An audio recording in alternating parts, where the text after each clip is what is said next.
बहुत समय पहले भारत के पश्चिमी भाग में महाराष्ट्र के पहाड़ों और किलों के बीच एक वीर बालक ने जन्म लिया। सन 1630 शिवनेरी किले में माता जीजाबाई और पिता शाहजी भोसले के घर शिवाजी का जन्म हुआ। बचपन से ही शिवाजी अलग थे। जब बच्चे खिलौनों से खेलते, शिवाजी तलवार, धनुष बाण और घुड़सवारी सीखते। माता जीजाबाई उन्हें भगवान राम और श्री कृष्ण की कहानियां सुनाती, जिससे उनके मन में धर्म, न्याय और स्वतंत्रता की भावना। शिवाजी का बचपन पुणे के पास राजगढ़ किले में बीता। वहीं उन्होंने अपने मित्रों, मावलों यानी गांव के वीर युवाओं का एक समूह बनाया। इन मावलों के साथ उन्होंने ये शपथ ली, हम अपना राज्य खुद बनाएंगे, स्वराज्य। उस समय भारत पर मुगल और निजाम का शासन था। शिवाजी ने बहुत कम सेना के साथ भी कई किलों पर कब्जा किया। सन 1645 में उन्होंने पहली बार तोड़ना किला जीता, जो उनके स्वराज्य की नींव बना। इसके बाद एक-एक करके उन्होंने राजगढ़, पुरंदर, सिंहगढ़, प्रतापगढ़ जैसे मुगल किले और जीते। बीजापुर के बादशाह शिवाजी से डरने लगे। बीजापुर के सुल्तान ने उन्हें मारने के लिए अफजल खान को भेजा। अफजल खान विशालकाय और शक्तिशाली था। वो सोचता था, शिवाजी तो एक छोटा बालक है, उसे आसानी से मार देगा। लेकिन शिवाजी बुद्धिमान थे। उन्होंने अफजल खान से मिलने का नाटक किया, पर अपने कवच के नीचे बागनख, लोहानुमा हथियार छिपा लिया।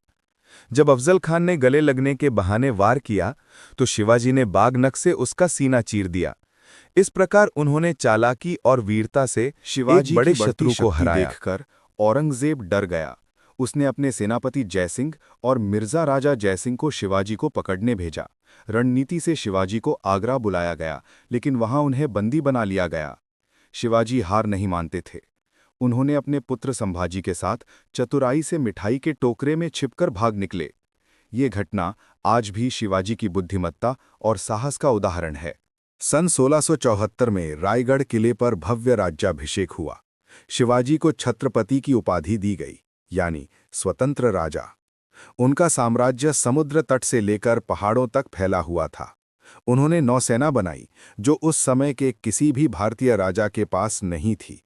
उन्होंने समुद्र किनारे किलों का निर्माण किया, जैसे सिंधुदुर्ग और जयगढ़। उनके राज्य में सबको समान न्याय मिला, चाहे वो हिंदू हो, मुसलमान या कोई और। शिवाजी ने स्त्रियों का सम्मान किया, जनता से कर कम लिया और प्रशासन को पारदर्शी बनाया। शिवाजी केवल योद्धा नहीं थे, वे प्रशासक, रणनीतिकार और धर्मनिष्ठ राजा थे। वे कभी निर्दोषों पर वार नहीं करते थे। वे अपने दुश्मनों की महिलाओं का भी सम्मान करते थे, जो उस समय के युद्धों में बहुत दुर्लभ बात थी।